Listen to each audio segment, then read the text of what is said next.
Non poteva mancare certo il vicepresidente della provincia Olbia Tempio, la dottoressa Elena Burrai. Ben trovata, buongiorno. L'ultima volta che ci siamo incontrati, mi ricordo, eravamo in Belgio qualche anno fa. A Bruxelles, è vero, sì, eravamo in Belgio alla famosa fiera dell'Expo in cui si erano esposti i prodotti, le tipicità sarde della dell'allora provincia di Sassari, con i nostri connazionali che vivono numerosissimi appunto in Belgio.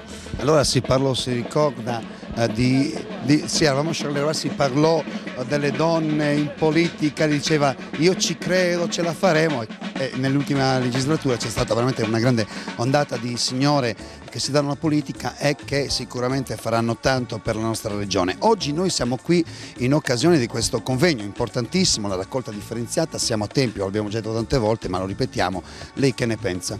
Ma intanto per quanto riguarda le donne in politica tengo anche ad evidenziare che il mio presidente è una donna, è l'avvocato Pietrina Morrighile, quindi questo sta ad indicare quale valenza, quale importanza, quale progettualità pragmatica e concreta le donne abbiano portato in politica. Poi ci siamo arrivati oggi. Questo appuntamento sia importante per una duplicità di considerazioni.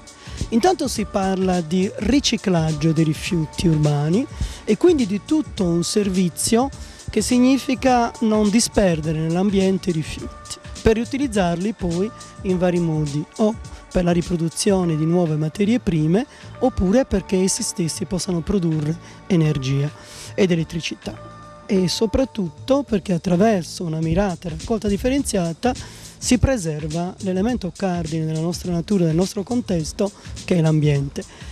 Ho visto in questo convegno numerosissimi ragazzi delle scuole. Ecco, questo io credo che sia importante, far crescere nel contesto dei futuri cittadini una coscienza civile, quindi l'ambiente e il rispetto per la natura e per l'ambiente.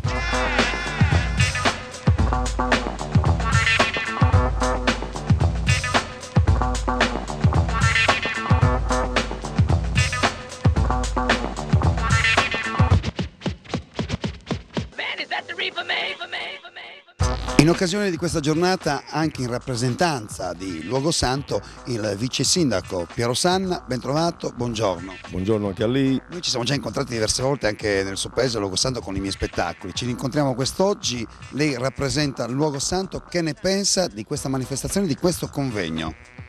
Ma io parto da lontano, parto da quello che è stato fatto dalla comunità montana con tutti, i sindaci, che la loro unione sia nella partecipazione ai PIT e ai POR hanno anche fatto questo programma per quanto riguarda la raccolta differenziata.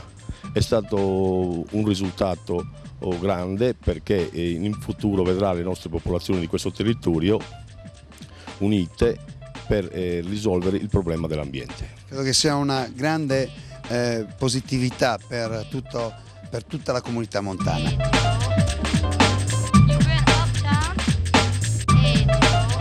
Molti giovani quest'oggi, in occasione di questo convegno, anche un modo per portarli a diventare sempre più vicini all'ambiente. Credo che per insegnare il rispetto dell'ambiente non ci sia niente di meglio che partire da ragazzi. I ragazzi sono molto sensibili e sono quelli che poi, secondo me, dovranno insegnare ai loro genitori come si fa. Quindi è il contrario praticamente. Credo che sia veramente al contrario, perché il genitore è più difficile da influenzare, mentre il ragazzo è certamente più ricettivo. Grazie signor Sindaco, buon lavoro a Tempio. Grazie, grazie. Yeah, man.